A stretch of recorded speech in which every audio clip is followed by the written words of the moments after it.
Hello everyone, welcome to VS study. आज हम जानेंगे भू राजस्व व्यवस्था और उसकी कुछ प्रथाएं। फर्स्ट है मालगुजारी। यह भारत में सरकार की आय का प्रमुख स्रोत प्राचीन काल से रहा है। इसमें राज्यों को भूमि की उपज का एक भाग कर के रूप में लेने का अधिकार है।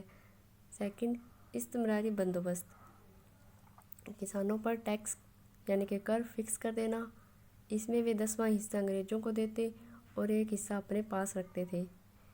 इसका लाभ यह हुआ कि वे अधिक खेती करने लगे ताकि उनकी आय बढ़ सके और वे अधिक धन अपने पास रख सके। अगर उत्पादन बढ़ता तब भी वे 10वां हिस्सा देते थे, ज़्यादा नहीं, और अगर उत्पादन न हो तब भी 10वां ही देना पड़ता था। उत्पादन न होने के केस में किसानों से उनकी ज़मीनें छीन ली जाती थी।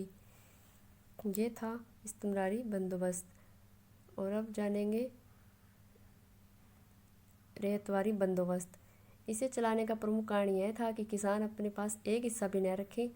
रैयतवारी बंदोबस्त का मतलब था कि किसान अंग्रेजों को कर देते रहे, बस जो किसान खेती करता था उसे उतने हिस्से का मालिक बना दिया जाता था।